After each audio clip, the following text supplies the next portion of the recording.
This is Brandon from 840 Customs. Today we're talking about my 1992 Buick Roadmaster Estate.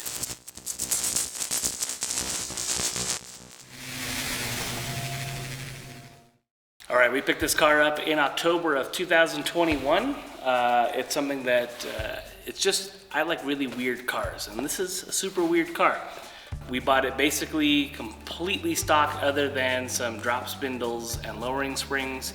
Other than that, it was completely original. The car came out of Sacramento, California.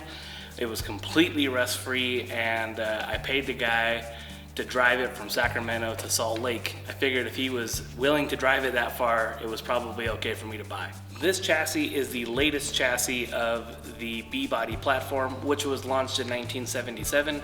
Every generation, it has become better and better and more rigid. That's why we went with this generation. This is a 92. This generation went from 1991 to 1996. The early models, which are 91 to 93, came with a TBI 350 and a 700 R4. And then in 94, they switched to the LT1, which is like a more modern fuel-injected style version of the small block Chevy.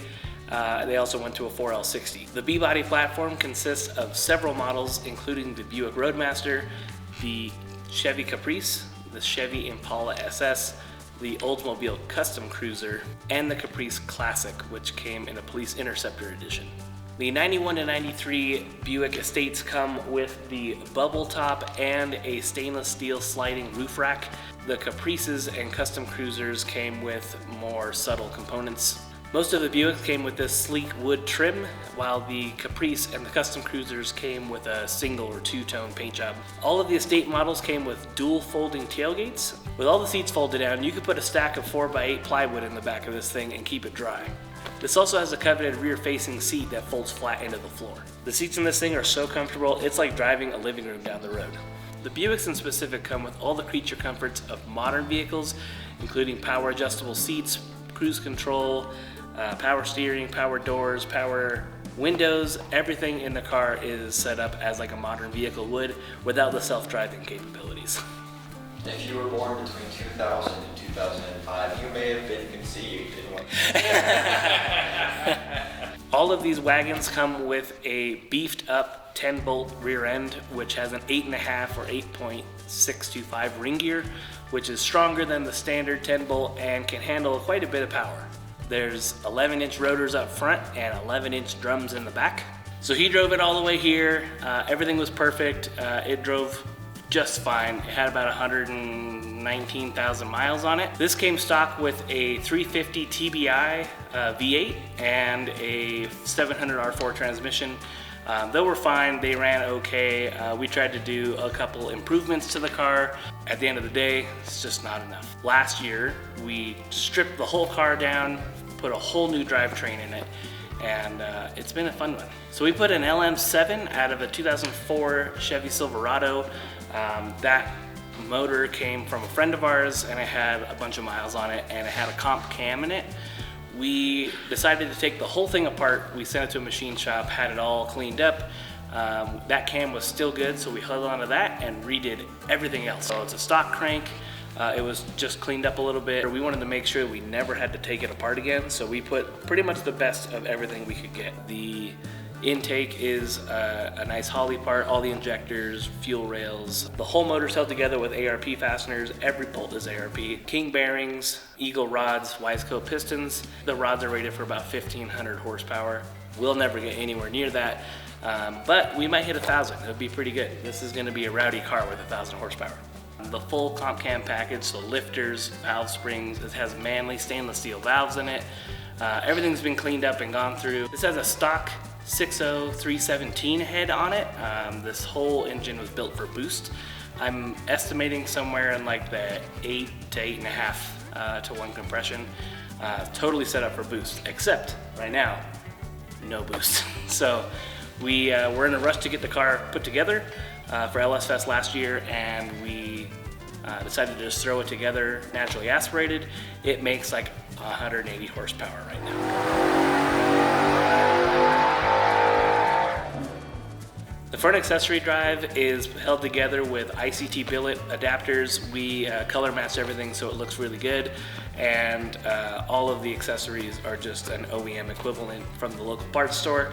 We are still working on putting air conditioning in this car, and we have some new products that are coming out soon that will help us achieve our goals there. And we backed up the motor with a 4L80E out of a 91 Chevy 3500 dually. We picked that up on Facebook Marketplace. We cleaned up the case and everything and just dumped it in, put a new filter and fluid in it, and it's been great. Eventually a 6L90E is gonna go into this car. The engine and transmission management is all Holley Terminator X Max. Everything's just plug and play. It is the best system to just get things running.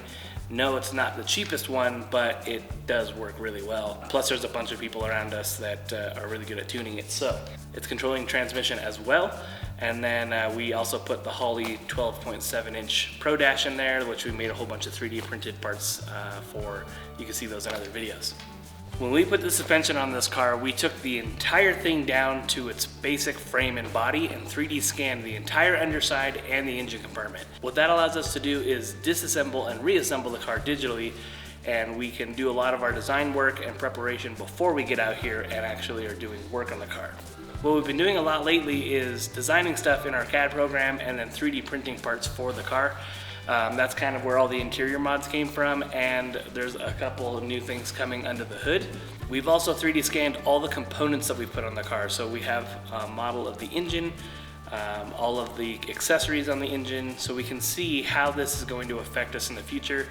Right here you can see we're designing the turbo system and have forward-facing headers that are going to hold our turbos right in the front of the engine compartment.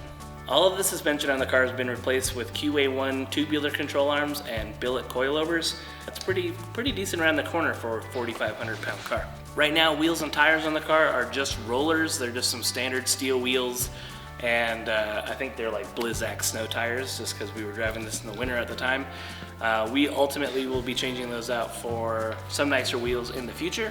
We just haven't really come to a conclusion on which ones to get. If you have an idea what wheels we should run on this, throw it down in the comments. The modifications on the interior of this car are getting pretty extensive. Because we put the Holley Pro Dash in here, we completely cut up the dash. The stock instrument cluster was taken out, replaced with that dash, and the openings in the dash are completely different. So we ended up 3D printing some inserts and filler panels to fill the space where the original cluster was, and we put the Pro Dash in there, wired everything up.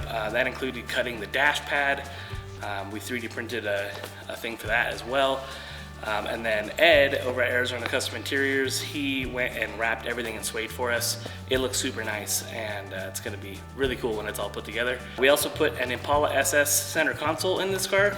We will ultimately be changing the seats and dyeing the entire interior black.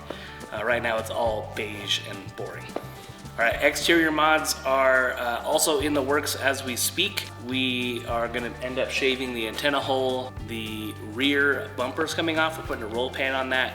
We shaved the license plate out of the tailgate, and we're basically gonna completely redo the front of this car at some point. And when we did that motor swap, we completely detailed out the engine compartment, so it's all black in there instead of the original white. It just looks so much better, more crisp. It looks like it's supposed to be there. And then we're gonna end up changing a bunch of little odds and ends in the engine compartment to make it more presentable and professional looking. The best part about this car is the wood grain. Everybody loves that. We are in the process of cleaning all of that up, and then we're gonna be replacing it. We found the same exact material from 3M, so we're gonna go ahead and order some of that, clean up all the spots that are bad, peel all this off, and replace it with that 3M material. We also need to go through and clean up all the trim on the car. The bottom trim on the doors and the tailgate is stainless steel. It is very nice quality. Let's say the previous owners didn't exactly take care of that trim. The upper trim is all aluminum, and it was originally wrapped in the same wood grain as the doors. We're gonna pull all that off, clean up the aluminum, and probably paint it. So we've only taken one trip with this car, and that was down to Vegas for LS Fest West. That was last year. We're not gonna go this year. We're still working on a few odds and ends, but we will probably be back next year with a more completed car. We need to go through and adjust a bunch of panels on this car, clean up the interior still. All of this is gonna be part of wrapping up this car, at least to stage one. And then once stage one is done, we have lots of ideas for the future.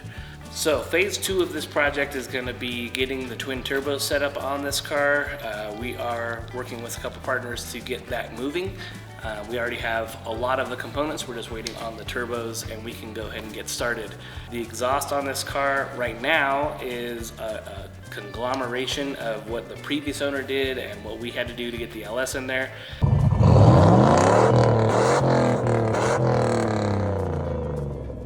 Ultimately, we'll be changing that out, especially with turbos. I think we're going to end up doing side dumps right in front of the rear tire, just kind of coming out under the rockers. The next phase of our project is going to include a full brake upgrade front and rear, and we're going to put some really big, meaty 6 pistons up front.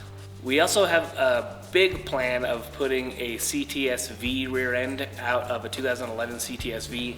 That's going to give us full independent suspension front and rear, and the rear end out of the CTS-V can handle way more power than this 10 bolt. Stay tuned for updates on that one. All right, that's about it. If you have any questions about the build or plans for the future, drop us a comment down below. We'll make sure to respond to all of those. You can always see the full build list for this car on our website at 840customs.com, and just look for the Buick in the vehicle tab.